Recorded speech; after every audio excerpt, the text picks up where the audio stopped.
Toronto Argonauts are the 2022 Grey Cup champions. What a game, what a finish, what a night here with the 109th Grey Cup on Sunday, November 20th, 2022. The Argos taking home the championship over the Winnipeg Blue Bombers with a dramatic last-minute victory. We're here on the Canadian Football Countdown, a proud member of the Canadian Football Podcast Network, to break it all down for you here this evening. We are live on a variety of different platforms, all thanks to our presenting sponsor, Game Time TV, which you can learn more about at gametimetv.ca or facebook.com/gametimetvmb. Before we go any further, also want to acknowledge that the Canadian Football Countdown is brought to you from Treaty 1 territory, traditional territory of the Anishinaabe, Cree, Ojibwe, Dakota, and Dene peoples, and the homeland of the Métis Nation, as well as from Treaty 4 territory, traditional territory of the Cree, Saulteaux, Dakota, Lakota, Nakota, and Métis Nation. I'm Ryan Coop here, joined this evening. We're hoping to get the whole panel in here yet. Trey is making his way back from the stadium. He did go to the game. He's trying to get to a spot with proper Wi-Fi to jump in here with us. But we got the rest of the crew here this evening. So first off, a man who went on a heater with his predictions here in the playoffs and is celebrating in his Argos hat here tonight. It's the great Adam Stewart. Adam, how are you tonight? I'm doing pretty good, obviously. I mean, my team, my new team, the Argonauts, went in, did what they had to do, and absolutely, totally planned on how they did it. I'm sure that entry or way this game ended was definitely planned by everybody, including the Argonauts. I mean, okay, in reality, you know what? The Argonauts go away with a victory here against a really good Winnipeg Blue Bomber team. Wow, that was an ending. Let's put it that way. It was an ending indeed. We'll break it all down here this evening, but first let's welcome in a man who might be a little more somber after the outcome of this game, but he's still decked out in his blue and gold nonetheless. The great Michael Garrell is here. Mike, how you doing after the loss? You know what? I'm okay. I've been saying to you, one of you anyway, it's not 2019. It hasn't been 30 years. So, you know what? I can take it. And you know what? It's one of those. And trust me, I have a lot of thoughts. So I'm gonna keep this brief because I know it's only opening statements. You know what? It wasn't good enough tonight. To use a refrain from Michael Shea, it came down to a couple plays, and they made one more. And couldn't have said it better myself. But the good news is the sun gets up tomorrow, and the motivation begins for a Blue Bomber team. But wants to get back there. But Finch, they had a chance to win tonight, had every right to win tonight. As ugly as they played, they were right there. But again, it's very, very interesting because Toronto just won 2 Grey Cups. You know, if you want to go back to that Calgary one in Ottawa in the snow, they didn't necessarily play their best there. They did enough here. One against 2 heavily favored teams to, win those 2 Grey Cups. And Hamilton was in these shoes in 2019 at 15-3. There's something about 15-3 in the last couple regular seasons, but doesn't add up to Grey Cup championships. But that's okay. The sun gets up tomorrow. Things will be okay. We reflect on the magnificent run that this has been since the Calgary game in 2019. It hit 2021, 2 championships. Yeah, I have a 15-3 this year. Columbus' only 3rd loss in actual legitimate football games in his time in Winnipeg. One's a Grey Cup. Big deal. Life goes on. Doesn't replace the 15-3 awesome West final. A lot of memories and a lot of fans that the Bombers made this year, but we're not necessarily diehard Bomber fans. So those are just opening mumbo jumbo thoughts from me. I'm sure there'll be more as the night goes on. Yeah, we're here to chat about anything and everything from tonight's game. We'll break down how the Argos pulled this out, what went wrong for the Bombers. We'll talk about the major moments, of course, some players who may have finally gotten, the Grey Cup they're looking for, and what could be next, or if this is the final chapter for them. And we'll talk about where these teams go from here heading into the 2022 offseason as well. Before we do all that, let's take a moment to thank one of our sponsors for this episode of the podcast, and that is BetStamp. BetStamp is a free app that shows you all the different odds across many different sports books to help you find the best value for your online sports betting wagers. And through their verified bet tracking feature, you get the guarantee that these odds you're viewing are legitimate. Check out the commission-free BetStamp marketplace to see the picks of others have made, and use the BetLink page within the app to link your sportsbooks accounts and easily track your wagers as you make them. Visit betstamp.app or download the free app from your local app store. Sign up with referral code CFC to start using BetStamp free today. Best of luck with your wagers, and remember, always bet responsibly. Well, I think the most logical place to start things off here is, as you mentioned, Mike, big upset for the Argos. They do it, twice now in the last 4 years. First, they did it over Calgary. Now they've done it over Winnipeg. Let's go to you here first, Adam. How did the Argos pull this one out? Well, it was kind of a weird game all along, I think. You looked at both of these teams here, and first of all, Bridgewater's finest. That's almost all we could ask for in a Grey Cup game, especially that ending. That for the last 3-4 minutes was just absolutely incredible. Even the last half, technically, was just great football. But I'll start in the first half here. Again, it was a defensive struggle right off the bat. Both teams seemed to get quick 2-and-outs. I know Toronto got a few first downs there. Andrew Harris seemed to be running the ball very well, actually, in the first quarter. Ended up getting about 40, 50 yards really quickly, along with A.J. Ouellette, and did a great job of that. But the Bombers did come back here a little bit. They went and they had their big target open once or twice, which was Dalton Schoen. Had a great chance at the first catch that he had. Kind of maybe a drop, some guys were saying on the TSN panel. I think it was a good defensive play. But again, both way you look at that, could have been big yards for the Blue Bombers that didn't go the right way for them on that one. But eventually, you knew that Dalton Schoen was going to make one of those catches. And he did. I think it was just getting closer towards just into the second quarter. Ended up getting a big catch from Zach Collaros. I think it was a 40-some-yard pass. Just a big first down. And again, when they get that momentum rolling, Winnipeg has that opportunity and always seems to capitalize on those plays. So it was nice of them to get that the game's first touchdown. Went into the half at 10-7. A couple little points I just wanted to bring up before we go into the second half, though. The first things first, that Winnipeg, and Toronto, both teams really had their defenses going early. Winnipeg seemed to put the pressure very early on McLeod Bethel-Thompson, causing a strip sack and getting that first turnover of the game, which usually brings some huge momentum going that way.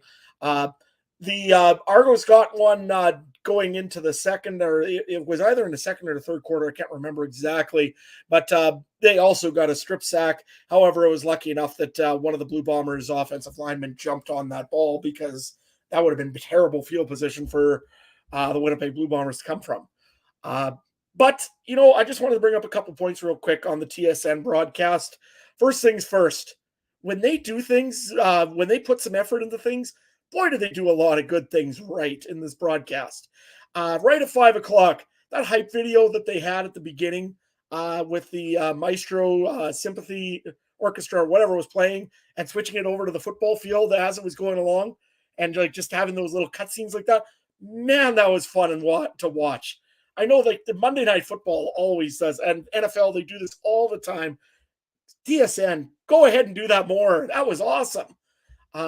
The anthem, everything was pretty good going into it. There's a little bit of a mess up in the anthem, but it happens. And of course, we all were watching for heads or tails on the kickoff. And if you looked at our bets earlier in the game, earlier in this one, I called heads. I know Ryan and Trey called tails. So I got the early lead in the bets. But no, honestly, TSN did a great job of this. The halftime act, though, is what I wanted to hear from you guys. What did you guys think of the halftime act? First, I guess, Mike or Ryan, whichever one you want to go first. Let's get to the halftime act. Well, I'll be real quick here because I didn't see it, to be honest. I had people over to watch the game, a lot of good food out for dinner, still trying to, still a little full from that. I was cleaning things up in the kitchen during halftime, so I did not see the performance myself. Mike, what did you think of it? Oh, I'm much the same, eh? Because it's like when I watch a game with my team involved in it, I have a hard time eating during the game. The cheering and everything else. So I took halftime to eat dinner, really. Deep impressed from the first half. But what I seemed to take from most people was that they were underwhelmed by it. But I would be careful to suggest to you that that seems to be the notion every year when it comes to halftime shows. Rarely ever, particularly in this day and age in social media, are people going to applaud and say that was a great halftime show. Twitter is the place for, well, like we're seeing in Winnipeg right now, negativity. So it seems like we only see the negative about the halftime show now. But you know what? It's good. It's you have to when you have a big event, and I say this across the big scope, you have to find something to engage your casual fans that decide, okay, I'm gonna watch one CFL game a year in a Sunday in November with the championship on the line. Fair 3 hours to do it. Fair. I know people that only watch the Super Bowl for the commercials. I know people that, only watch it for the halftime. It's the halftime to me, and again, I don't want this to come across wrong. The halftime show to me in Grey Cups and Super Bowls is not for the diehard football fan. It's for that casual football fan that likes to tune in that 1 or 2 games a year and get a break from the football and do it just for the pizzazz around the game. And Now, Trey said he liked the halftime show, to be fair. Trey's a big you know country what? I music went in fan, and I think 2019 that's a big without part of it, is it's not the genre a lot of football fans love. But if you're a country music fan, yeah, you might have liked this halftime show. I know Nick in the chat is saying it was a great show. and So here's the interesting thing. I went to the Grey Cup in 2019. Personal preference, really enjoyed that halftime show. So maybe it really becomes down to each person's individual taste. But again, it's tonight's about the spectacle more than about the event. Uh, I'm really curious to see what the TV numbers look like. And that's might be just the media junkie in me. I'm very curious what the number's gonna be. Yeah, no, I am too a little bit there on the numbers and everything. I watched a little bit of the halftime show. I didn't get all of it, but you know what? It was actually not a bad show from what I see. Nick, you're right. I thought it was a pretty good halftime show for what it was.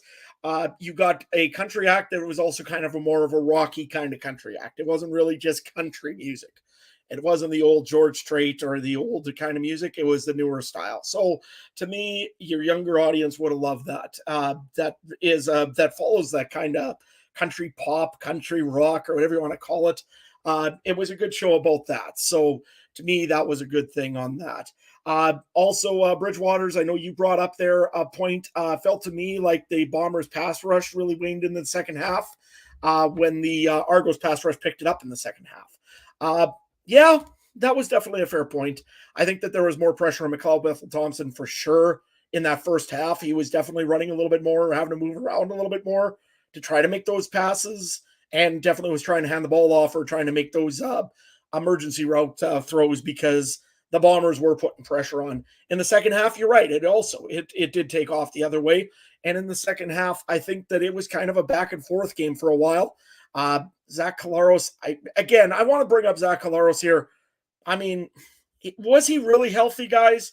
I mean, to me, it looked like he wasn't suffering or really in any real pain out there because he didn't wince. He didn't seem to really suffer jogging off the field. Looked like everything was fine. However, was he able to make the throw properly? I mean, I think later on when we get to the fourth quarter, we're definitely going to be talking about this a little bit more. So, what was your guys' thoughts about the health of Zach Collaros? And no bias too much on the Winnipeg side now because the game's over. I will say that I think he looked like he was healthy to me. There was a particular play, I want to say it was third or fourth quarter, where he rolled out, like we've seen him do so many times, rolled out, tackle almost got him by the foot. He rolled out, he made a completion like he has all season long. It seemed like he was able to cut, maneuver out of the pocket on that. I didn't see too much on the injury from Collaros there. So I don't think he was fully injured. He was probably hurting, and I'm sure we'll come out and find out, in 2 days that he had a broken foot or something like that, like always seems to happen. But it seemed like he still maneuvered pretty well. Some of his passes did seem off, but I think a lot of this is just the Argos played some really good defense here in this game, which, Mike, it kind of is shown by the fact that middle linebacker Henoch Muamba wins most outstanding player and most outstanding Canadian in this game. The backbone of that defense was really what carried this for the Argos, wasn't it? Yeah, it's very interesting, right? Because we went away from me old. I think Devere Posey is like the only non-quarterback to win the award in the last 5 to 7 years. If you look back, I think I saw a post today, Foley by Mitchell, Mike O'Reilly, quarterback, Devere Posey, quarterback. Well, Andrew Harris in Well, 2019 was the double, right? But yeah, it was nice to see the defense get some recognition for once. And you know what?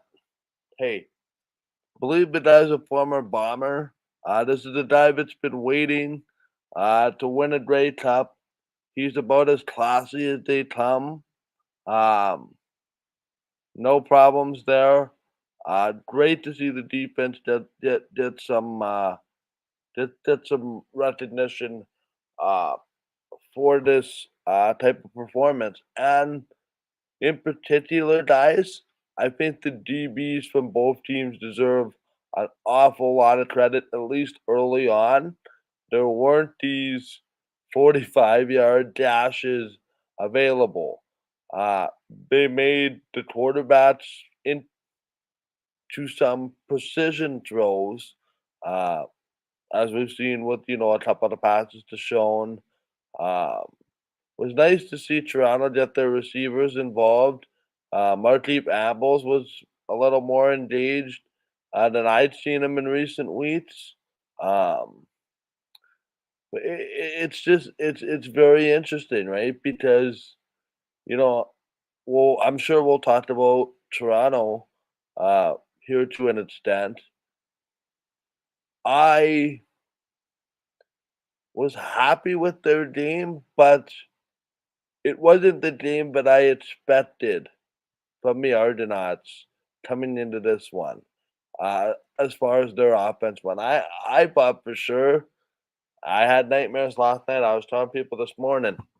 Andrew Harris running for 175 and 3 touchdowns. It's happening.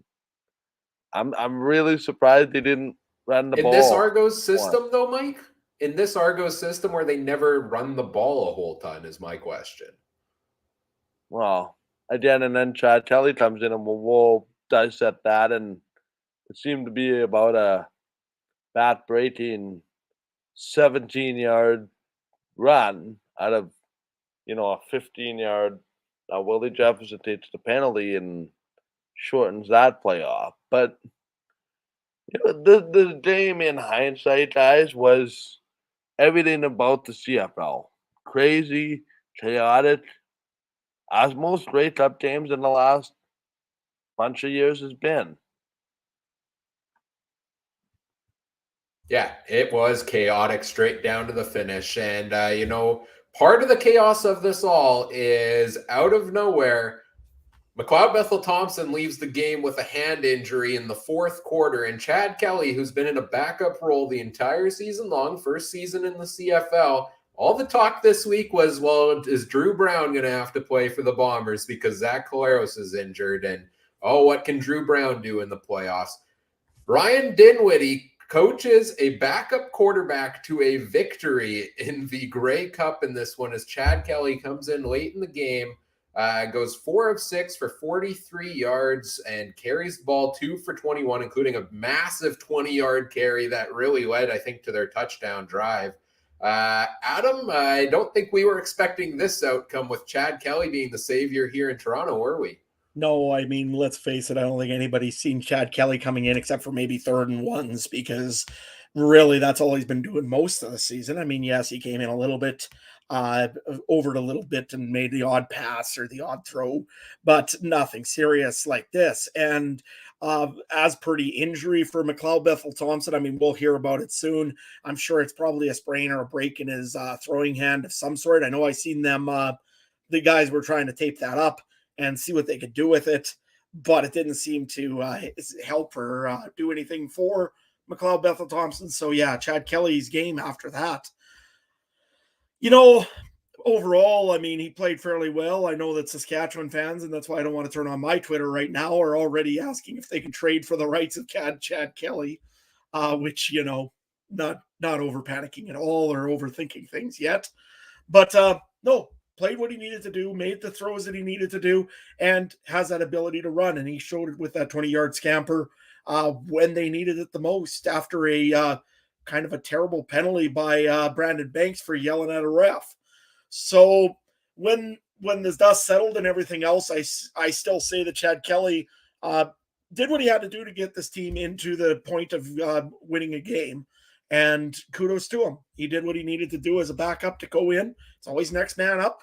He was ready to go, and he proved it. He essentially got them that last run off from AJ Ouellette to get him into the end zone. So, no, kudos to Chad Kelly.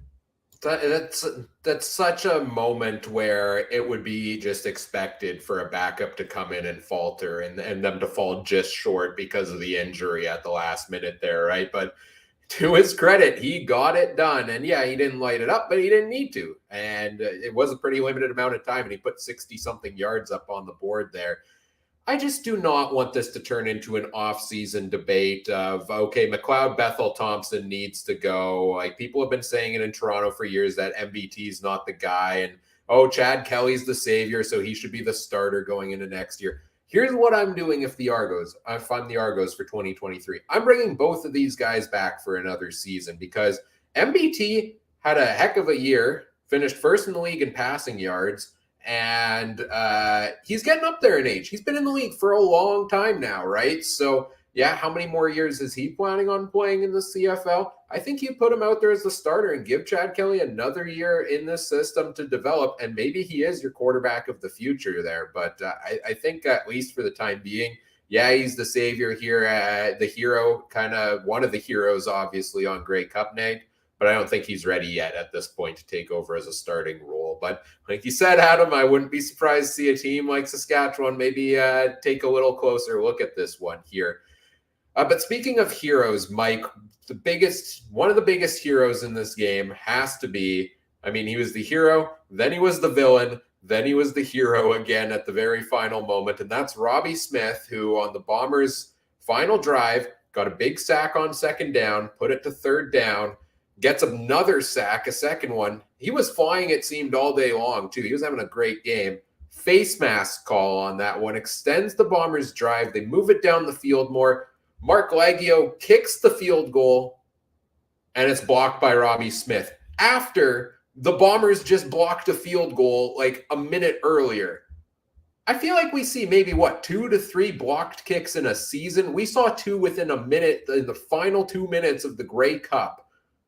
Can you, how do you sum up the ending here? Because this was maybe one of the most incredible endings, and we've seen a lot in recent years, to a Grey Cup game I've ever seen, with 2 back-to-back block kicks, and all of a sudden Robbie Smith ends up being the hero here. It's interesting, right? Because we talked about big games, right? And who's going to make the play in the moment. I'll tell you right now, if this was a regular season game, I feel there would have been no block kicks tonight. or maybe one. But all of the hoopla about the Grey Cup and every extra play gets that much more under the magnifying glass. Um, I didn't feel that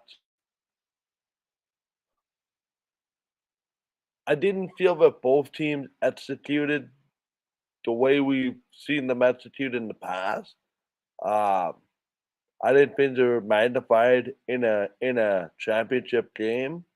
Um, but again, you know what?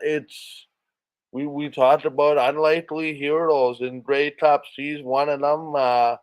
We find out the Howard brother, the blotted name escapes me here. I mean, Nick or Noah Howard, but Yeah, one of the two. I don't know which one. but that being said, good, good. Those two guys have been grinders all year, and they finally get the recognition. And guys, special teams still an important part of football. Um, and if I have one disappointment about the Blue Bombers, and there will be time for that, there will be time for dissection. It's just not right now. Let's just enjoy what we've been through. Give the Argos credit; they deserve it. I said it. I had concerns about this matchup coming in. I'm just a little bit surprised that the area that Michael Shea had the most expertise in and takes the most pride in is somewhat what let this football team down. There were a couple punts tonight that I didn't like from Mark Lidio. I thought they were rugby kits. Uh, Toronto had one touchdown drive that I thought was as a result of a short field. But at the end of the day, you win as a team, you lose as a team, and that's just the way it's going to go. And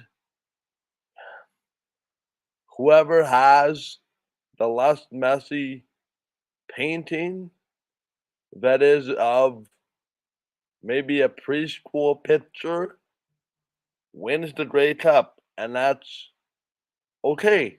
It's not a perfect picture, and Bomber fans have a right to be happy about 2 straight Grey Cups.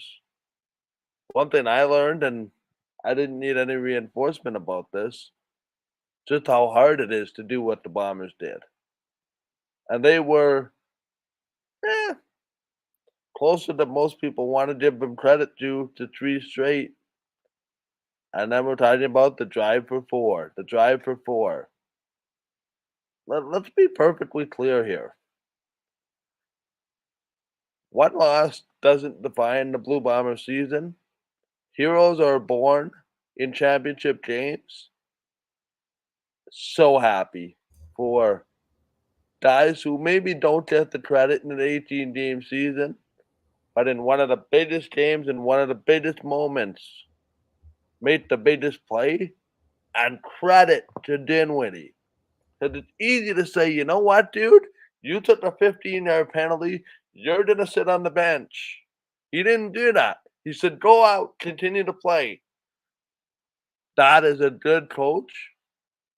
And I'm sorry that I discredited everybody and everything that I ever said about Ryan Dinwiddie not being ready to be a CFL coach. Yeah, he got it done. He got it done big time here. Some decisions along the way looked a little bit dicey when they decided to kick the extra long field goal at the end of the half, and the TSN broadcast even, called it back to when Mario Alford returned to kick right before halftime against them earlier this season. And I thought Janarian Grant was going to do the same. Little did we know he was going to do it just later in the third quarter when he did return a touchdown, which I think, Adam, you and I were both kind of agreeing. We thought, oh, could this be, what Winnipeg needs to put them over the top? They're never going to look back from here. But the Argos scrapped their way back into this one. And Mike, you mentioned Grey Cup heroes. It seems championships every single season championship game, there's guys that we don't necessarily expect, whether it's at the start of the year, middle of the year, whatnot, who step up big time. And we talked about some guys on the defensive side of the ball, but if you had told me preseason that the Argos are going to win the Grey Cup and their leading receiver in that game is going to be Cameron Phillips, I would have said, who's that? To be honest, because I don't think I knew Cameron Phillips' name preseason. And he had 96 yards on 4 catches in this one. He was their leading receiver. Big game for him. Adam, I want to ask you here, because all of the talk coming in was Andrew Harris versus Brady Oliveira. That was the talk of this game at running back, right? And maybe we all discounted AJ Ouellette a little bit, who ended up starting as the number 1 guy on the depth chart for the Argos in this game. Harris had more carries. He had more yards. But when the time crunch came, you expected maybe Harris to get the ball near the end zone, but they put it in Ouellette's hands, and he got two key touchdowns there. So how big of a game is it for him here? Partially fighting with that notion of having Andrew Harris there and then to come out and deliver such a big performance. I think he earned his job maybe for next year is what he did. AJ Ouellette, I mean, he's been learning more and more every week on how to run the football in a Canadian football game. I mean, but when he started, I remember when Andrew Harris went down, he would just try to run upfield and see what he can get. And it was more of he was trying to get passes from the backfield at the beginning than he was trying to actually just run the ball. And they worked with him, and they worked well with him. It's depending on what the Argonauts offense, again, Ryan Dinwiddie has sometimes plays where he just doesn't like to run the football very often. So credit to AJ Ouellette. He did a very good job tonight trying to run those footballs down when he needed to. And also same thing with Andrew Harris. In the first quarter, I think Winnipeg was expecting a long night because Andrew Harris was running those balls pretty much at will almost and getting good 8, 9. One time I think it was 15 yards on a very good Winnipeg defensive line. So I thought for a while there, maybe Andrew Harris, oh boy, here we go. It's Andrew Harris night. And you know what? Good on Toronto. They had a two-headed beast. They used the two-headed effect pretty well, I thought, when they needed to, especially with AJ Ouellette being able to run those touchdown drives. He had 2 of them today. And on the other side of the football, I think Winnipeg can also maybe go and answer a question for themselves. Brady Oliveira had a great game again tonight. Still had 80-plus yards of rushing. He would have had a lot more if Winnipeg was a little bit further up in this game, I guarantee it. They were needing to throw the ball in the end, so that's why they changed their strategy. But Brady Oliveira is your next running back in Winnipeg. He'll be there for a while. He's going to be a great running back for the Winnipeg Blue Bombers. That being said, could they have ran with him more tonight? Maybe. But he was doing okay. Just in the end, again, they had to go a little bit away from that because they had to start trying to get the ball downfield, trying to get that field goal that eventually never happened. But you know what? I just wanted to bring up also one point quickly on that field goal. I watched it afterwards again. The laces were the wrong way, and Leggio actually sidekicked that football. That ball was not going in the end or through the uprights. It was not a very good kick. And it did get blocked, but it wasn't because of the block that made it mess up. It was going wide to begin with. So credit to, again, the Argonauts for winning this one. The block was a big part of it. But the reason I think they had to give everything over to Hinoc Mwamba, that pick pretty much changed complete momentum in this game. Otherwise, it was starting to even aim towards Winnipeg, especially after that Janarian Grant rushing, 102-yard touchdown. Well, I think he's found his way back to the hotel from his big day at Mosaic Stadium here. The great Trey Colbeck is here in the studio with us. Trey, are you there? I think you're there. How is it going, Trey? All considering, I'm pretty good. All considering, pretty good, boys. Well, let's get your thoughts on things. We've been chatting about it here for half an hour. Big last minute stop there on the field goal by the Argos to get it done. You got to see it firsthand, pretty close to the field there. What do you make of the outcome of this football game? With the most respect, Leggio is ass. Like, I can't with that guy anymore. The Bombers need better kicking. That is what it came down to, the missed field goal. And yes, it was a blocked field goal at the end there, but if Legs got that PAT earlier, wouldn't have been an issue, right? I don't know. Like I was right there. We're right in front. Leggio was right in front of me, doing his warming up all day. I don't know why he couldn't. His punts seemed off. His kickoff seemed shorter than usual. Everything just seemed off with Leggio. So I don't know if it was like cold weather. I don't know if it was the stress. I don't know. And I'm not trying to harp on one guy. I doubt he's watching our podcast, so I'm sure he doesn't care what some ginger kid says. But, I honestly wanted Westwood. That's all I could think of all day. I was like, I will take Westy over this crap. That's all I could think of for about 3 hours. Other than that, I give full credit to Winnipeg. They won a gritty game. Wasn't a flashy game. No passing yards from Winnipeg in the first quarter, which was like, what the heck? And, Grant did everything he could to keep it in it. The defense did everything they could do to keep Winnipeg in it. Just wasn't enough. Offense couldn't get going. Congrats to Toronto and their fans, right?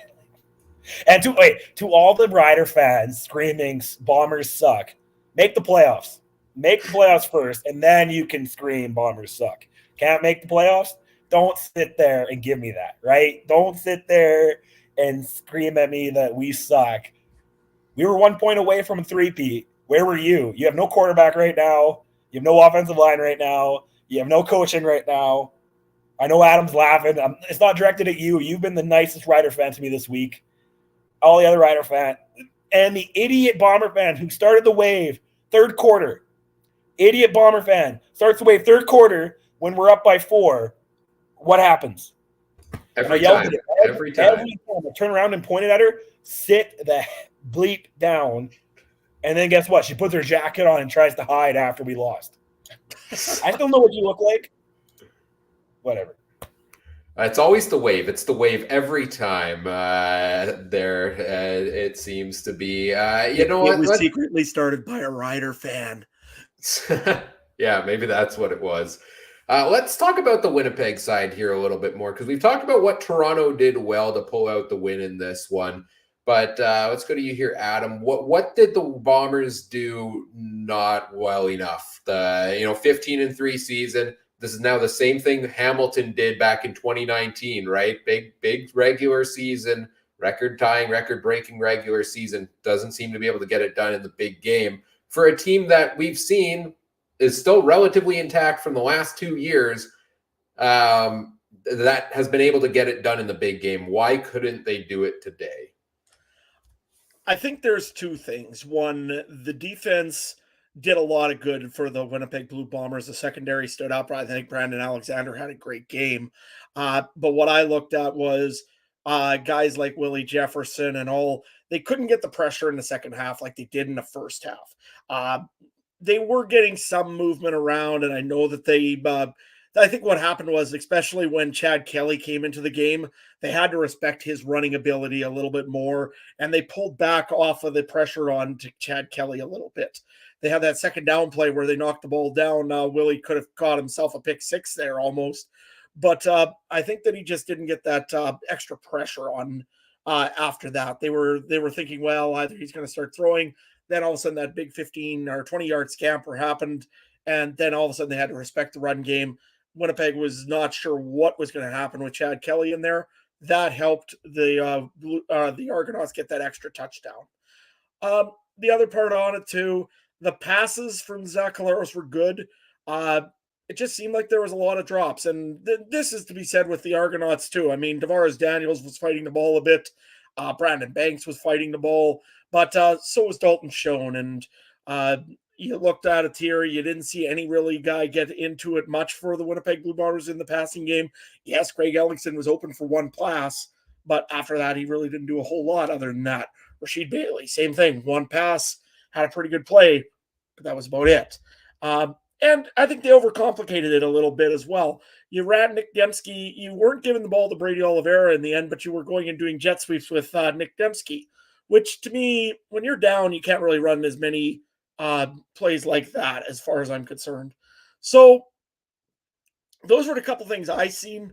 But again, the Bombers did play a pretty good game. It just, in the end, a 1 point thing and a bad kick and a bad miss and block was essentially all it was.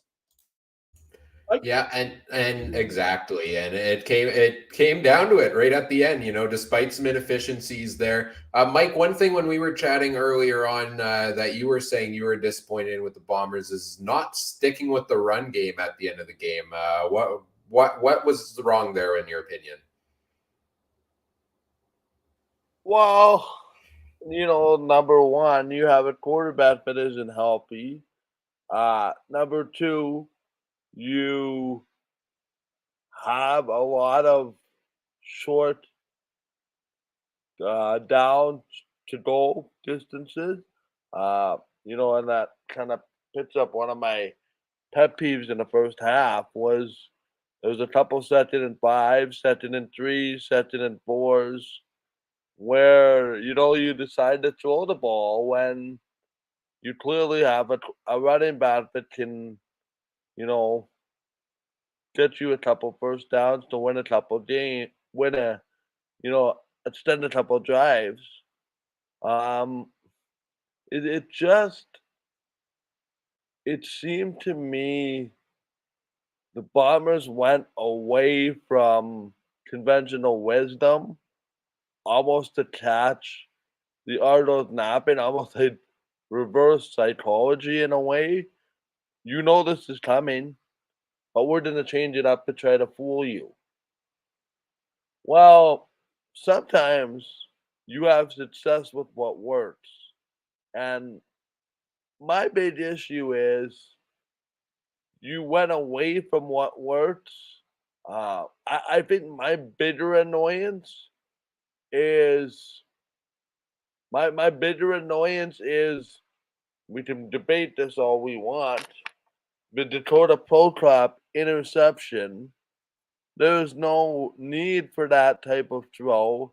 I understand you're trying to catch them off guard, but this trying to emulate the Chris Streveler package because it worked in 2019 is not a good way to go. Sure, people will tell me, Mike, that interception worked just as well as a punt based on field position. The Bombers should have stuck to their game, which is an offensive line, but we know can get the job done. You had a 7-minute drive to get a touchdown. It worked. Why did you go away from it? Why did you all of a sudden have to decide, but when the game was on the line, you put it on a quarterback that had a walkie ankle? The first play after the blocked field goal is a long interception by Talaros, and I don't know where he's throwing the ball. You made things a little more difficult than they needed to be. My question is, why? Why? You were 15-3, simplicity by simply being the better football team. You outfought yourselves tonight. You basically probably almost pulled one out, but didn't. It sucks. Am I angry? Am I disappointed? That can be for you to decide. But I just don't get it. You're 15-3. You didn't play like it tonight. You didn't say, we are the better football team. We are going to push you around, and we are going to win this game. Didn't happen. Didn't win the game. As the saying goes. Yeah, you're absolutely right there, Mike, that they didn't get it done. And there were some offensive inefficiencies there that led to that. Trey, you've talked a lot all season about the play calling for the Bombers, a little more on the defensive side, but also a bit on the offensive side of it as well. What did you think about the play calling here for Winnipeg? I just want to piss Mike off. So why they went to Prukop? Because he's a better quarterback than Streveler. That's why. I think Prukop's a way better quarterback than Streveler is. So, and that's coming from me. Ryan, record that for me so I can use that for better. Yeah, I know. And that's coming from me, who is the chairman of the Streveler Hall of Fame committee. And I think Prukop is maybe not an overall package, but that run and gun, second and third, second and four, third and two, I'm way more confident with Prukop being in there than I was with Strevy. And same with the throws.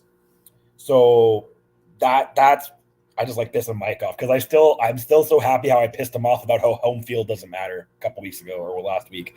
So I will talk about that later. But yeah, I don't think the play call was my problem. It was the execution. I think the offense there. Schoen had one or two that could have been touchdowns. There's a couple of shorter throws. There was a couple run plays that got stuffed at the line. Things that, any other week could have been a big touchdown. You know what I mean? So I'm not too choked up about play call. But Janarian Grant, baby. Janarian Grant. Every time they lined up for a kick, I screamed, "Take it to the house, Janarian." And the one time he did, I looked like the smartest guy in the section, right? And it was unreal. And then Toronto almost went and took one back, a couple minutes later. So whatever. But I don't know. This is a weird one. This is what I hate about the champ. We can argue about this. But in hockey and basketball and baseball, you got a best of 7. The best team's going to rise to the top. This would have been game 1. Blue Bombers lose by 1. They come back next game. Probably give the shellac into Toronto for 4 straight, right? But in football, you got 1 game. And we didn't win. We didn't do what we needed to do. I don't blame it on Prukop. I don't blame it on Caleros. I don't blame it on one specific guy. Leggio I blame it on, but that's different reasons. I don't know. You asked me about play call. I wasn't that choked up about it. I agree with I think Adam said about the sweeps. I don't know why they were doing the sweeps. You kept getting stuffed with them. Why are you doing it? They did in the Grey Cup last year, too, in 2021. And I feel like Dembski ended up with 5 carries for -2 yards. I mean, you're playing poker and you're literally showing the cards like this. Hey, I'm doing this every play. I'm doing this. I got double aces, guys. And I didn't get it. I understand Lapo's still not it's not there, but we have the Lapo defense or offense, still there with Buck. You got the same kind of things. Mix it up, boys. Mix it up. We did the same thing. Schoen, Dembski, and Oliveira. You needed to mix it up a little bit. I was honestly saying when we were what was it, the 3rd and goal? I said, give it to Mike Miller again. When did we do that this year? Guess what? We did that one time, and we got the points in fantasy. Give it to Mike Miller. Do something crazy. Put Willie Jefferson out there. This is the Grey frickin' Cup. Do something different. The Bombers did everything that they did to make them 15-3. Toronto knew that. They went cards. I got double aces, boys. Try to stop me. And we stopped, and Toronto stopped them by saying, guess what? I got a full house, sucker. And that's how it worked. So, let's just move it on to the next topic because I don't think the boys, I think the complacency came into place. They kept saying, we're not complacent, first in, first out. They look complacent out there. So let's just move on to the next one. Yeah, I mean, let's talk. We've talked through a lot of things from the game itself here, but if we look at the team that won a championship, the Argos season here, a couple notable guys winning championships. Garrett Davis, 6 straight years in the Grey Cup, only 1 win previously when he won one with Calgary. Back-to-back losses the last 2 years for him. Really, I think it was a 3-4 year losing streak in a row. He gets one done here. Andrew Harris completes the three-peat, 3 straight championships for Andrew Harris after 2 with the Bombers, gets 1 with the Argos here. Brandon Banks finally gets his Grey Cup win, although he did take a stupid penalty in this one and almost get injured and almost, perhaps be a detriment to it at times, but he gets it done. He gets his revenge on the Bombers here as well. I mean, you can go through the list. There's a number of notable others. Enoch Mwamba, we talked about him earlier being a notable one here. Let's go to you here, Adam. What do you think it means? I mean, obviously the championship means a lot to everybody, but especially to these guys, these veterans, where are some of these guys, do you see some of these guys perhaps hanging up the cleats after this and going for the storybook ending? I wouldn't blame some of them if they do, because, I mean, you look at a guy like Enoch Mwamba. I mean, he came to Saskatchewan hoping he could win a Grey Cup. He went to Toronto doing the same thing. He's been in Winnipeg before that trying to win a Grey Cup, and just seems like he's either just a little too late or just in the not quite in the right time to get there. And also with Montreal, it was the same way. And finally, after 11 years, the man has won himself a Grey Cup. He won himself an MOP, and he won himself the MOC. I mean, if there's ever a time to possibly say that you left on top of your game, there it is. I mean, he's won every award that you can win in the Grey Cup. So kudos to him and his family. I hope that I honestly hope that Enoch Mwamba rides off into the sunset. And I don't know if there's any unfinished business for him. An absolutely amazing career if he does.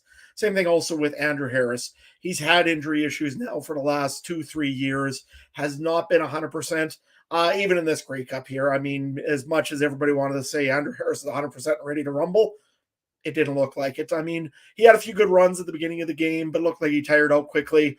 If he walks off into the sunset, I mean, he's walking off as a four-time champion, I should say. He won one also with the BC Lions.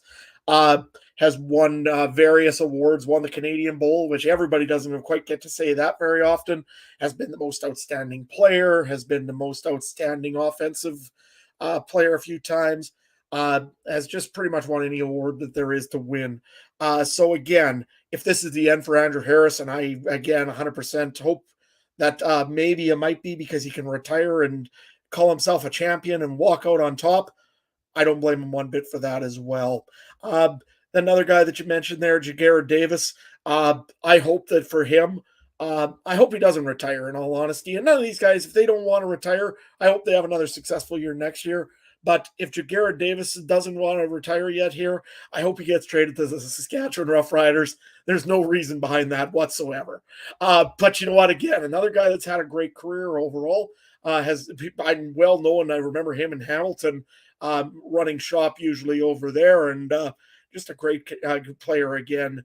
I could see him walking as well, maybe with a retirement. You never know. Maybe these guys want to come back for another season, and I hope they do. They're fun to watch in the CFL, but if they don't, they've had a career that they can hang their hat on pretty comfortably, I think. Anybody else that you guys can think of for retiring? I think you touched on most of the main guys. Obviously, it's those big ones that, those veterans they brought in the offseason for this purpose of, and you talked about it all season long, I think, right, Trey, that this is when it was going to pay dividends to bring these types of guys in, is maybe not early in the season, but down the stretch. Oh, yeah, but I got to say, Brandon Banks, you need to shut up, man. Your team's winning, and then you give up a penalty like that.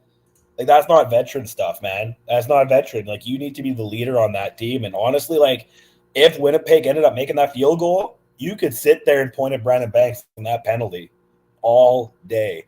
And I was not a fan of that. I'm like, you've been in this league for how many years? You know the refs. You know what you should or not say. And you go and get a penalty for lipping off? Yeah, that's not a good look, man. If I'm Toronto and how many arguments they've had on the sidelines and stuff, yeah, you won the cup. But you got to look at that stuff. Does Pinball want that in his locker room? That doesn't sound like a Pinball locker room to me, man. And, like, again, Winnipeg, they lost. They lost. But did you see players slipping off? Did you see players fighting on the sidelines? No. That's the difference. And I'll give it to them. Speedy B did what he needed to do. But, yeah, you got to watch that. We all play sports. We all watch hockey. We all watch football. Me and Mike have watched hockey together. We've all watched football together. You can't do that lippy stuff, man. If that's my kid, I'm yanking him off the field and say, you don't talk to the ref like that, right? And Speedy B's mom needs to get out there with the wooden spoon and say, you don't talk to the ref that way. That's a 15 yards you did not need. So I'm really disappointed in that, but they played a good game. I just want to quickly bring it up there. If Brandon Banks' mom shows up on a field with a wooden spoon, I will bet that one just to the house, because I guarantee that would probably give some pretty good odds on that one. Yeah. But you're right about that point, though, that you were saying about Brandon Banks. Oh my gosh, I could not believe, like, you could see the ref, like, he had his hand on his flag, and Brandon Banks just kept going. He's like, okay, enough of you, and throws it. Like, it was clear and obvious what was going to happen. And I was like, yep, here it comes. And I was talking about, like, what a move. Yeah, sorry. I was talking about with some fans. we all know the players that do it. You see like if you're at a game, you see the players that nap. Fajardo kind of does it, and guess where he is? Probably not in Saskatchewan. See Brandon Banks does it. Guess what? He's not in Hamilton anymore. They're probably sick of it. You see these players, and this is the CFL. I think there's a literally like a different level of tolerance on that stuff here that maybe you get in those leagues that pay you a few millions of dollars. It's like, hey, we're all getting like the refs are like, hey man, I make more than you, so shut up. You know what I mean? Like some of these refs and those rookies, we don't want to hear from you. It's just how it is, right? But I was just really disappointed in that. Like I expect better from a guy like Brandon Banks is that guy that you could put on, like, you know, he could be a guy that could be on Fantu's flag stereo. You know what I mean? He's been in the league for how long? He's the guy on the chips. He's the guy that if you had trading cards you're trying to get. You know, like that's not a penalty you want in that game. Like I said, if Legio made that kick, we'd be sitting here talking about how Banks screwed Toronto out of a Grey Cup and how the only cup that Toronto's going to get is whenever the Leafs decide to win, right? Like that's what we would be talking about. Instead, we're here sitting talking about how Banks, it should be like praying to every god known to man how lucky he is. And I really was disappointed in that. That's all. Yeah. And the halftime, when you guys talk about it, I want to throw it out here. Halftime, as a country boy, unreal. Freaking real. I don't care how you want to complain about it. They did great. The only thing I hated was how it was up on the south end there, or north end, or whatever it is. I don't like that. It should be center field. Other than that, amazing. As a country boy, they did great. Half of Florida Georgia line was great. The other two guys, great. Everything was great. The bus system sucked crap, but Winnipeg would be worse, so it's okay. Yeah, let's not start comparing bus systems. I don't think Winnipeg's top tier when it comes to any of that. My joke would have been we would have been to our destination quicker, but we might have got mugged or stuck. That's all. Adam talked a little bit before about guys that might retire on the Argos side. Let's go to you here, Mike. The Bombers, you know, they win back-to-back. They go for the three-peat. Everybody's talking dynasty here. You potentially maybe have some guys on the roster that, you know, could be close to the retirement age, but wanted to come back, try to do it one more time.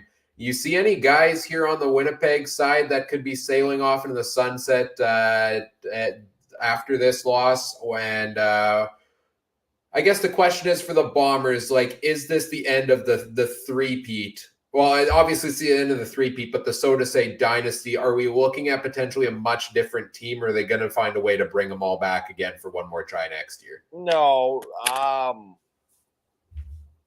Guys, I think we have a completely different discussion if the Bombers win this game. I think there's one or two retirements, and I think they try to run this thing back one more time.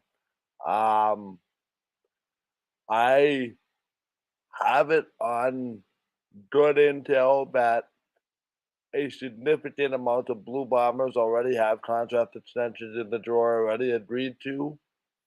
I don't believe that changes with this one loss. Can I ask something, Mike, real quick? You always say you have intel. Who is it? You're like, I got intel. I got intel. You say it for the Jets. You say it for the Bombers. You say it for everyone. I got intel. He's got connections, man. We get sources, Mike. I can't. If you're talking Adams Gophers out in the field, that means nothing. Hey, my Gophers are reliable sources of information. I'm not at liberty to tell anybody my sources. Text me later. Long way to go. But that being said, no, I think, you know, the only guys that I would really maybe question, the likes of Brandon Alexander, perhaps. You know, you wonder about some guys on the offensive line, even though, you know, they're on the younger side. Some of them with Dobson and Gray, and Gray and those types of guys. You know, Stanley Bryant looks like a guy that is rejuvenated, winning his award there this week, and congrats to him. Doesn't really look like a guy that's going to retire. I'm just going to quickly leave this for you. And Winnipeg radio personality from CHBN 95.1 FM, Mike Tom, points this out. The Bombers have never three-peated in their history. But you know what they've done? They've won 4 Grey Cups out of 5 seasons with legendary coach Bud Grant from 1958 to 1962. They won 2 years in a row, then lost in the Western Final in 1960, then won 2 more years in a row. So, might this Can I be counter the something? might Sorry. this, might this be You the go. Sorry. reset? Who knows? But the other side, but I think we have to be very cognizant of. If we worked under the assumption that the Winnipeg Blue Bombers will host the Grey Cup in 2 years from now, not next year, not the year after, but the year after, there would certainly perhaps have to be a core reset. And the question is how far how deep does that look at that point in time? And what does your roster look if you're going to attempt to win that Grey Cup at home, which has been difficult to do, has been done.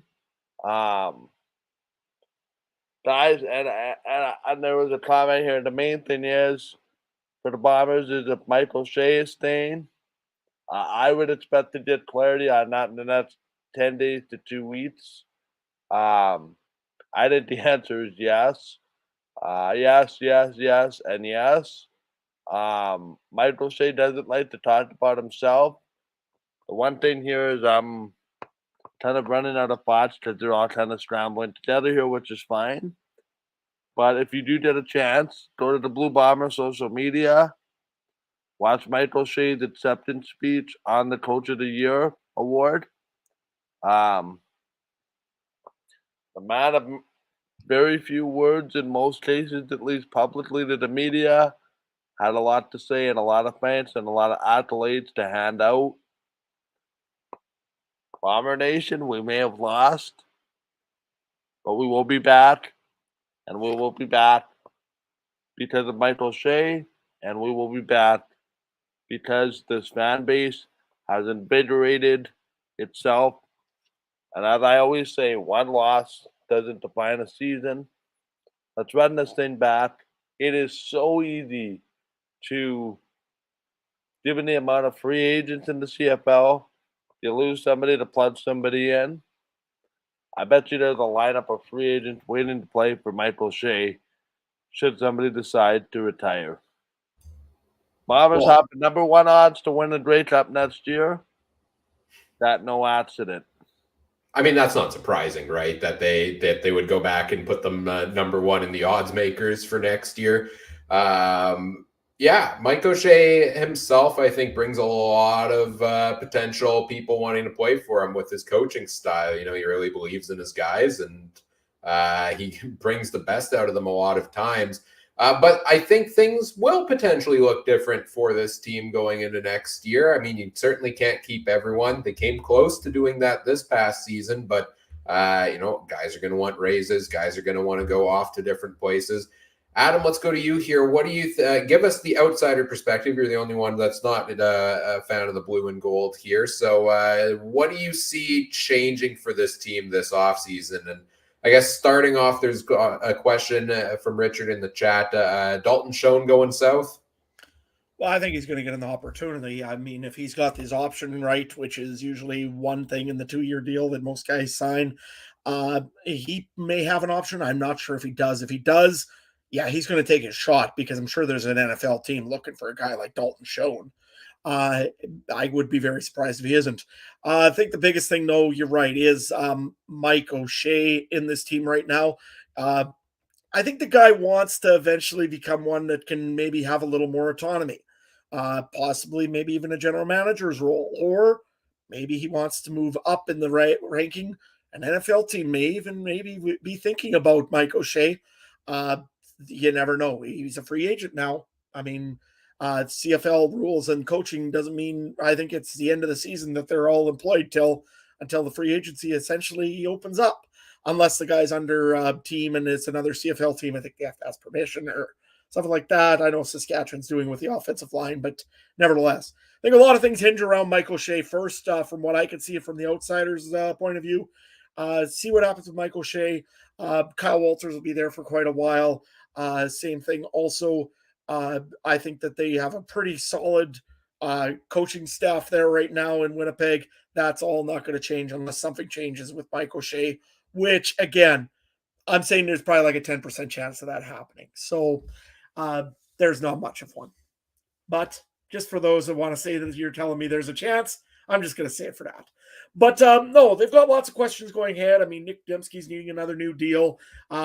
Willie Jefferson, I mean, the talk to him going to Edmonton will be nonstop and constant because Chris Jones is there.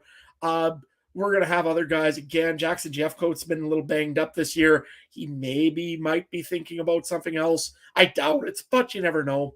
The only other guys that I would think maybe you might want to take a look at, though, one is Stanley Bryant. I mean, he was walking back to that huddle very slowly all day. I mean, to me, he's banged up a bit. I mean, it could be just injury now, but wonder if he has the motivation. I think he does. And most of these offensive lines have a big motor. They want to come back and they want to prove the doubters wrong. However, the guy's won 4 offensive linemen of the year. He's won 2 Grey Cups. He's won a pile of accolades. He might be one of those guys as well that might just say, enough. I mean, after a while, when you're getting pounded around and pushed around and everything else, even if you're winning those battles, after a while, it's like, I don't know. And I mean, we've had that issue in Saskatchewan before. I mean, you look at a guy like Brendan Labatt or even another guy, Ben Heenan. I mean, he just said, I'm going farming. The heck with you. So, I mean, anything can happen in the offseason. Off-seasons are weird. But again, I could see Winnipeg keeping most of this team together. They're going to go on another run. We know they will. They're going to try to keep this going. One loss ain't going to go and pull them out or make them decide to blow this thing up because, I mean, you were one hand away from the Grey Cup. I mean, essentially. So to me, they're going to go for another run. And I wouldn't be surprised to see them be contenders for at least another year, maybe even 2 years. Trey, is there anything on the Bombers that you can see maybe changing for next year? You guys are way too high on this team. Way too high. Stanley Bryant's, 35, 36? It's not like they're mid-30s. Yoshi's mid-30s. His kids were sitting right in front of me. You're telling me, and he's pointing at them at the game. Those 2 guys got way better things to do than be coming up to Winnipeg every summer. You know what I mean? Like, maybe they'll come back, but even if they do we really want O-linemen that old? Like, I love them. Like, personally, I love them. I love what they've done, but you got to look at that. There's only one Tom Brady. We all can't be Tom Brady out there, right? You know, and then Caleros is mid-30s. Who knows what that ankle is? I hurt my ankle playing football 10 years ago, and it still messes with me to this day. You don't know what that's like. Oliveira barely did anything until like late in the season, and then he ended up having 1,000 yards. Jefferson's getting old.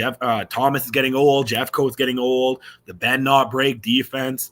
Yeah, O'Shea might stay, but he might not have a team to do. Like, you guys are so Mike. You're doing the same thing with the Bombers you do with the Jets, and you're right with the Jets so far, but I don't think you're going to be right about both. You know, lightning doesn't strike twice, Mike. There's only one horseshoe up your butt. And it's going to be the Jets, not the Bombers, man. Again, I'll fully admit I'm the biggest homer. I want them to go 18-0 every year. I want them to win the cup every year. Like, who doesn't? Like, Adam wants the Riders to do it. Everyone in our chat wants their team to do it. If you're looking at it as a CFL, BC, if Rourke stays, if they can keep Rourke, they're better. Saskatchewan is going to want to be better. Calgary is going to want to be better. Edmonton's going to want to be better. And Winnipeg can't even beat the freaking East. And you're telling me they have a chance next year? 4 teams in the West are going to get better, and the East always beats us. There's no way in hell, Mike, the Bombers are going to be competitive next year, man. There's no way. We're going to be fighting for the crossover with the Rough Riders, man. That's where I see it. BC, if they keep Rourke in all their lineup, they're scary. Calgary was, a touchdown away from beating them in the West semis? Saskatchewan, if they can get Bo and an O-line, it's over. And Edmonton's got to get better. Like, there's no way Chris Jones is going to have a sucky team for 2 years. Right? Like, I'm not saying 29 years, but I think that maybe the 3 of us Bomber fans might start preparing for what Adam's been going through. That's all I'm saying. And I'd rather bet on that and then the Bombers surprise me than think, oh, the Bombers are going to be in it again next year with Mike, and then the Bombers just make me cry like they did from when I was born until 2019, right? So Mike, I love you, Mike, and I love your optimism. I wish I could have that optimism, but I'm a Bomber fan. I didn't see a Grey Cup my whole life till 2019, like the other two of you. And you're sitting there being like, oh, they're going to do it again. They could go 40 years. They could go another 40 years without winning, man. Hamilton's doing it right now. You're really telling me that Winnipeg, like, you really think that we're going to be better than BC, Calgary, Saskatchewan again next year? I'll jump in here on this one and say that, first of all, I think there are merits to a lot of what you're saying there, Trey, that the other teams in the West are going to get better this offseason. But I'm still definitely want to clip this so I can play it next season in the case where you're wrong. This is East team crosses over to the West all over again, perhaps. We saw how that prediction went. But at the same time, yeah, they might take a step back. I agree with you. I thought they were going to take a step back going into this season as well, and they still found a way to do even better than the year before. Even if they take a step back, they're still going to compete for one of those top couple spots in the West, and then it's 1-2 games and you're out into the Grey Cup. I'm not saying I'm taking the Bombers right now to go back to the Grey Cup next year, but I'm saying they can still be, even if they take a slight regression, the same competitive level as other teams out there. I don't want to interrupt anybody, but this is my point. Mike said that, the Bombers are going to get free agency, scout this, scout that, scout this. What was Willie Jefferson's pregame little video? Everyone hates Winnipeg. You think the top free agents are going to want to come here? I don't think so. We're turning into the freaking Maple Leafs, man. We're turning into that team nobody really wants to come to. And all the other veterans and other great players in the other 8 teams, they're going to go create a Denver team somewhere else. And I just don't see it. And maybe you can convince some of those idiot American players to come up to Winnipeg, but you're not going to convince, like, I'm not saying Brandon Banks, but those kind of players going forward, they're not going to want to come here. They hate us. They hate us, man. But if you join them, they're not the enemy anymore. That's the big I don't care. thing. Do you really want to join Darth Vader? Really? I mean, don't ask me that. I don't know anything about Star Wars. It sounds cool. The dark side's got cookies. Trey, I'll point it out to you like this. Simone Lawrence is a free agent this year. If all of a sudden the Saskatchewan Roughriders go and buy Simone Lawrence, I mean, and I wouldn't be surprised if the Riders go after Simone Lawrence. Could you imagine the chaos? I thought you were going to say come to Winnipeg. If he comes to Winnipeg, I'm selling my tickets. Like, no, I won't go that far because you'll clip that in April when he signs here. I can't go to the Bomber game next year. But, like, that's what I mean. You really think those guys want to come to Winnipeg? Yes. Why? Why would you not want to play for Mike O'Shea? Don't you think let's go to you, Mike. Look at KD. Look at KD in the NBA. Do you think him winning in Golden State means anything? No, it doesn't. It would have meant way more if he went to a different team and beat Golden State.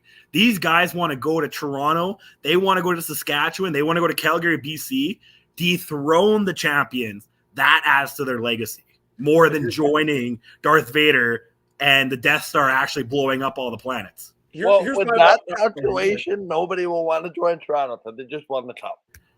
Oh, Toronto, don't get me started. Toronto would be the easiest. You get to live in a big city and you got 10,000 people who care. Where you come to Winnipeg, Saskatchewan, Calgary, whatever, you got 40, 50, 60, 70, 80, 100,000 people who care.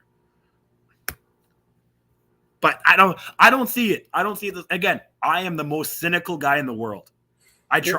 Here's my thing, Trey.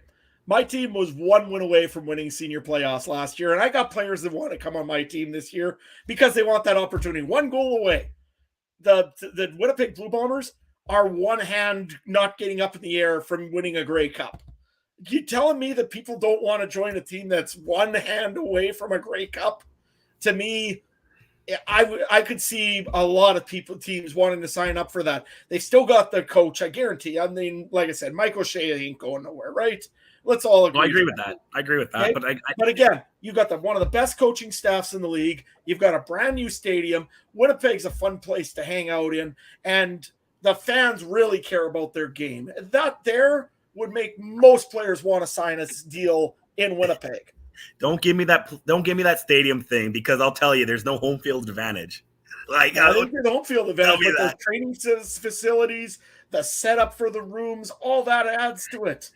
If you're going into Winnipeg, have you been to Winnipeg, Adam? Have you been to Winnipeg? Oh, I've been to IGF. Like, come on, man. I'm just saying, though, it's still a nice stadium compared to go and play in Calgary right now. Go play in McMahon Stadium. See what that's like. It ain't that fun. I want to jump in here and go to you, Mike. Trey's called, talked a little bit back on what you said earlier. What do you make of this all? Now, when I said run it back, Trey, when I said run it back, I didn't mean 15-3. You can get in the playoffs in week 21 and make a run. The Argos did not have a great start to the year. They had a great finish. But I'll tell you something. Any team that has Zach Collaros on it and a offensive line and a receiving core and a defensive core like what we have is to be taken seriously. We are in that neck of the woods now. What used to be Calgary? Oh, Calgary's the big Titan. Winnipeg had to jump over Calgary. Calgary lost multiple Grey Cups in our scenario. In fact, they lost one to Ottawa. I watched the classic game. One game does not spell atomic bomb going through a franchise. We are one field goal away from winning the Grey Cup. Take a breath. Relax. Mike, no, sorry. I hate to interrupt. But you're telling me if they got rid of Bo last year, don't you think that team would be way better? If Calgary, are you kidding me? They got rid of Bo's salary last year and they could implement other things to help improve Mayer.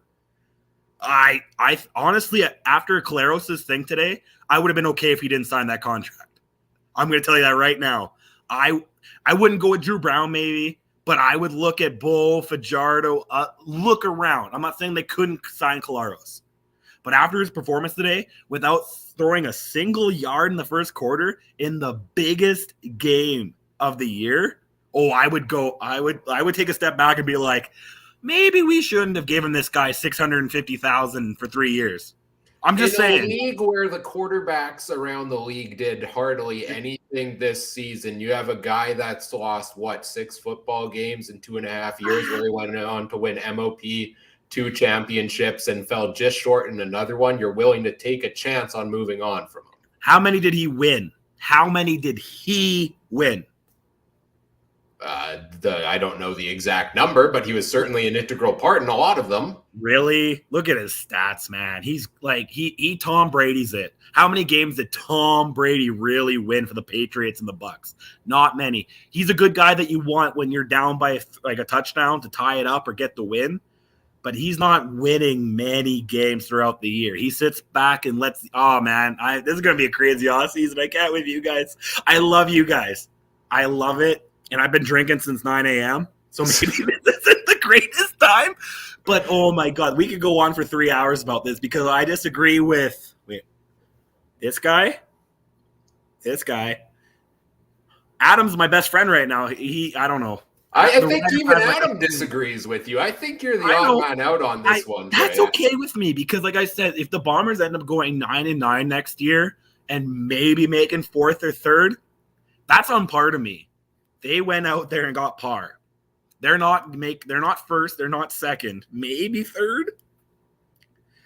But I know what Mike's saying. Oh, it's the CFL. They did it in 2019. How many times does the teams really go on a run? Like, you know what I mean? Like how many 3rd place teams won this year, Mike? None. Who was in the Grey Cup? Both 1st place teams. The bye matters. Home field. Well, home field doesn't matter. 1st place matters. But the bye matters. Home field, I really don't think because do you really? I bet BC would have won this game. If BC beat us, they would have won this game. So I'm not a big fan of Winnipeg and where we're hitting what Saskatchewan did. Saskatchewan was on a big roll. Calgary was on a big roll. We're at the top here, and it's going to be like, oh, all those people were promising money now. They're washed up. They're bums. They're going to be too old. I think we're looking for Drew Willie stage right now. We're looking for all that stage right now. I don't care. I don't care. You can clip this, put it on TikTok, put it everywhere. But when I'm right, then you play this.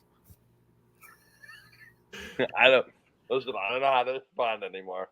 Yeah, no, I got nothing else. I'll text you, Mike. I'll call you, man. That's okay. I don't got anything else on this. I think we got to just wait and dissect this more into the offseason here on the Bombers. On the Argos side of things, I mean, they got it done the same. One final thought on the Argos here in the Grey Cup.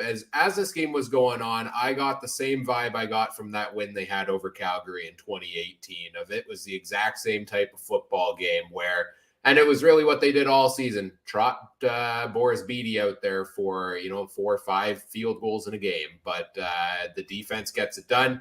They make a big play when they need to get the win, and it's the exact same. It's deja vu, and the Argos are champions here yet again. Any final thoughts on the Grey Cup game itself? I do want to ask you guys also, Trey, Adam, you guys got to spend some time at the Grey Cup Festival a little bit this week. Adam, let's go to you here. What was that experience like? It was excellent, actually. Went in on Friday afternoon and got to hang out with a few guys over from all different sorts of podcasts and all sorts of different from all over Twitter, all sorts of personalities. It was nice to go to something like that while Twitter still exists. Everybody was worried that night that Twitter might be gone by the time the event ends. Luckily, it didn't. So the Grey Cup tweet up, the guys that put that on, I think it was Janice and some of the Grey Cup Fun Police. Well done. Great event. Little packed, but that was fun. That was about 157 people in about 135 person venue. So the Lancaster is definitely real busy that night, but real fun event as well. The actual shows around, lots of them were all sorts of awesome. I mean, the team parties, it was very, very well set up by the organizing committee for the Grey Cup Festival. They have a great building for it. Riderville was set up. It was massive. They were expecting, I think, probably some more people to come down because, Rider fans like to party because why not? Usually we have something to celebrate. Maybe not as much this year, but that's not the point. Kudos to the Atlantic Schooners. They always put on an awesome show there as well. The lobster rolls were great. The Celtic bands were great. It was just a fun time over at the Atlantic Schooner part. Touchdown Manitoba, I mean, they had a great little event there. A lot more drinking there and selling merchandising, making sure that they could change all the green guys into blue. They offered me 20% off on a jersey. I didn't take them on it. Anyways, and then the Eastern Social Club, that was the Argonauts, the Ticats, the Alouettes, and the Red Blacks, sorry. They were all in one room there. That amazing that they could all get along. I don't know how that worked, but nevertheless, they were all in the same room. They had a neat little thing. It was just mostly like a beer hall. They set it up so everybody just sat around, drank, enjoyed themselves. So some of the special ones also at their respective houses. BC Lions, they put a great show on. They had a good light setup. They had a 9-hole mini golf course in the middle of their team party. That's kind of cool. Same with the Stampeders. They had a good game of cornhole going on. They were playing around and having a good time. So good on them. And it was a great event that way in the team parties. I did go with the guys from the 2 and Out CFL podcast. I ran with them over to the Spirit of Edmonton. There was a lot of sluice juice being drunk at that event. I was the designated driver, so the guys all had a great time though. And there was a lot of people stumbling out of Spirit of Edmonton by 11 o'clock. And then the last event I got to was the CFL Football Fans Fight Cancer event that was held at the Canadian Brew House. Me and Trey both went to that one there. That was a fun event. And kudos to, again, Alex and to Stephen and Greg. I don't think I seen him there, but he must have been involved with it as well, I'm sure, and all the rest. They raised over $20,000 for football for the Alan Walsh, I believe, Institute. So, hey, congratulations to those guys, and congratulations to whoever all put on that event. Did an amazing job. They had a huge 50-50 at it. Great music, great times. They had a live auction. The auctioneer was average at best, but he was okay. And no, the whole event was just really, really well done. And then I unfortunately had to get running at that point. But no, to all the guys that I met at the event, some special shout outs. Adam Gacy, he was a fun guy running around all over the place. I seen him. Met Daniela Ponticelli over from the Brighter broadcast as well. She's a great lady. If you ever meet her, make sure you say hi. All sorts of great people that I got to meet. I met Deb and Vince from Calgary. They were great to always visit with. Laura Stewart from the Hamilton Tiger Cats, one of their fans. She was always having a great time at the events. And everybody that was there that I met were such amazing people around there. Everybody was happy. Everybody was in good spirits. Even the Rider fans. I mean, Rider fans, we usually get disappointed and kind of, mopey when the Riders aren't in it. But all the power, kudos to them. Nobody was upset. It was all a fun party. Lots of great events. I know I really missed. I wanted to see that drone show that was on at 9:00 the next night on the Saturday. Friday they couldn't have it because of the weather. But so many cool events. Such a great setup. The event went over very well. There's always improvements. I mean, the transit was a little bit dicey. I mean, it had a few moments. But that being said, when you looked at how they had tried to set it up, you seen the intention was there to try to make it good. So overall, though, I'd give it an A because I think the Rough Rider Grey Cup committee, they put a good effort into it. The funniest thing, though, happened during the Grey Cup, though, I got to admit, with reports that the vehicle that the Grey Cup was sitting in apparently got towed away and impounded with the Grey Cup in it. Would have been extremely awkward to go and say, congratulations, Toronto, you've won the Grey Cup. Now you need to go to the impound and pay for the vehicle so we can get it out of there for you. But you know what? Overall, though, great Grey Cup, great amount of fun. I hope I get to go to another one here again, maybe even next year to Hamilton. Be awesome. But no, just a really well done Grey Cup by a festival by everybody that was involved.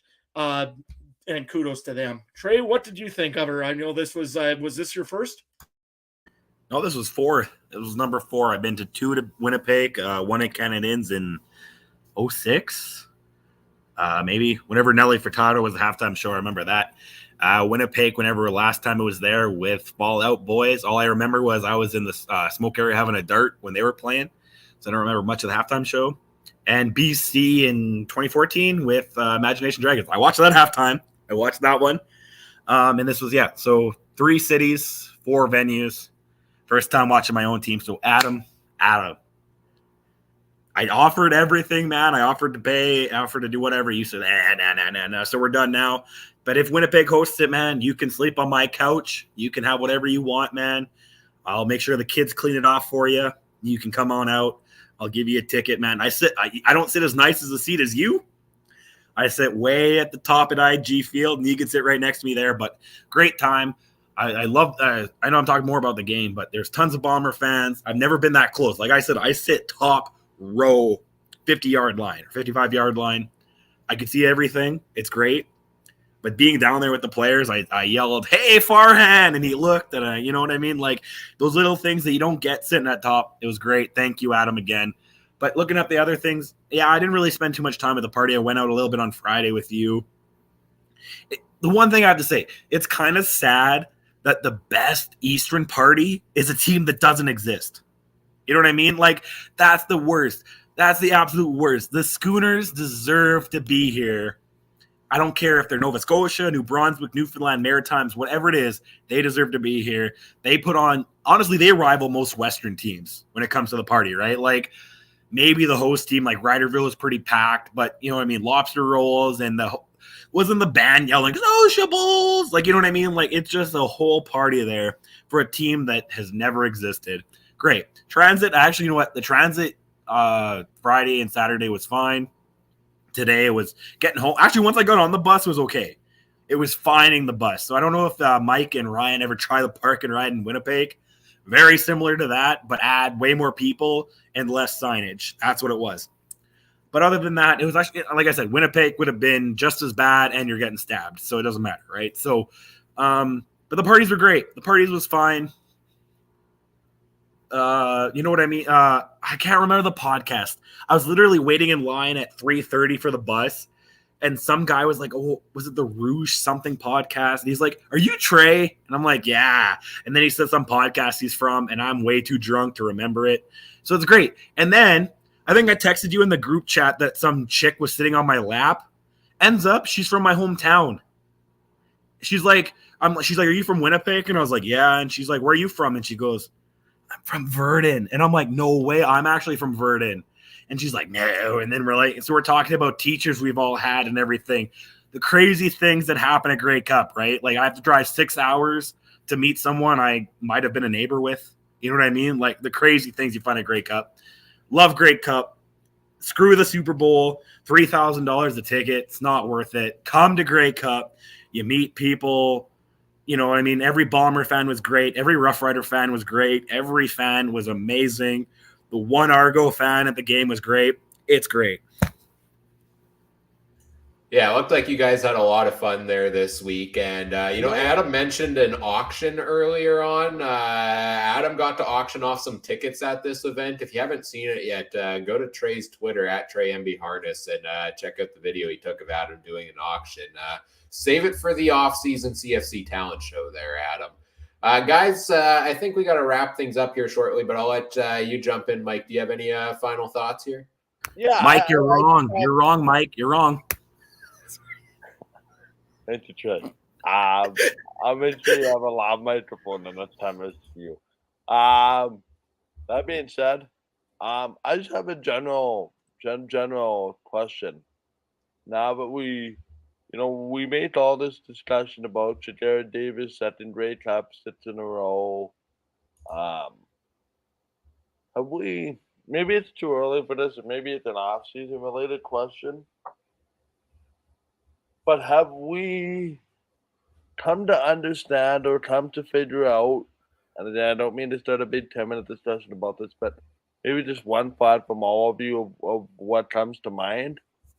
Have we decided what the legacy is of Andrew Harris? And the reason I suggest that is this was his 4th Grey Cup win. He's done it with 3 different teams. BC against the Bombers, Toronto against the Bombers, brought Winnipeg a couple Grey Cups. If this is the end of the line for Andrew Harris, what is his legacy in particular when we talked about players potentially retiring? And is Andrew Harris maybe a bigger part of this than what we see despite only playing such a small sample size? Like, is he basically the Pat Maroon of the CFL? I don't think so. At least for this season, I would say the Argos won the Grey Cup and Andrew Harris was a part of it. I wouldn't say Andrew Harris led to the Argos winning the Grey Cup this year. He was only played a couple games early in the season, really didn't have a good rushing average efficiency there. Played a little bit in the Grey Cup game here, but AJ Ouellette was the running back that stole the show for them. Great career, one of the best Canadian running backs, one of the best running backs of all time. Obviously, you do have that 2-game suspension. The drug test, is going to taint things in some people's minds, of course, for Andrew Harris, and obviously don't like the way that all played out there with all of that. But he did have a ton of success, you can't deny. Just the irony really quickly. All the Rider fans made a big spiel about that when he was suspended those 2 games. Yeah, the vast majority, from what I understood, actually cheered for his team. But we got a 1-game exemption on that from this commissioner. It's interesting. It's just interesting. Yeah, and I'll put it this way with the legacy of Andrew Harris. If he decides to retire tonight and that's the end for Andrew Harris, I think can he go down as arguably one of the best Canadian running backs there's ever been? To me, I think he would, right? The BC Lions drafted, and he's all Canadian, don't forget about this. He started his career with the Victoria Island Raiders. Again, CJFL, not even CIS or U Sports in this case. So the guy's has done it really all. Like I said earlier in this one, he's won a Grey Cup for BC. I believe that was 2011, 2012, somewhere there. He won himself a Grey Cup for BC. Again, was dominant in BC. Came to Winnipeg, he was exactly as advertised. And I know this is coming from a Rider fan. I really shouldn't be going and complimenting Andrew Harris all the time, because he used to run all over us in Mosaic Stadium, in the old stadium. He was one of those guys that you always had to watch for. And you always, the first thing you always said whenever he came to town is, how many yards is he going to get? You know what? Winning 2 Grey Cups with Winnipeg, with his hometown, that's worth something as well. And he did it dominantly.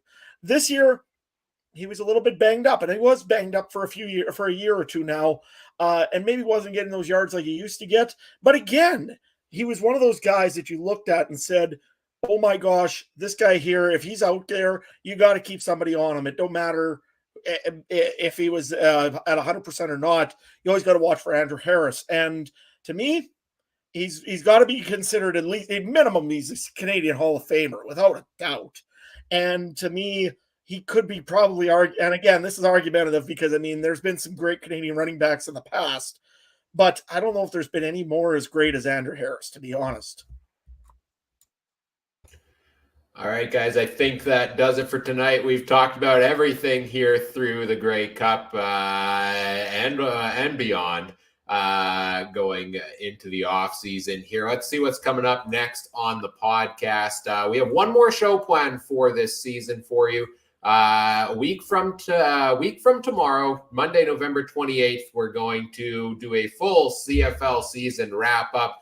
We're going to decompress for a week, see what kind of news comes out after the Grey Cup, because normally we have some in the week to come. And then we'll talk about that. We'll talk about how we ended up with the Argos and the Bombers, and the Argos pulling out the Grey Cup here.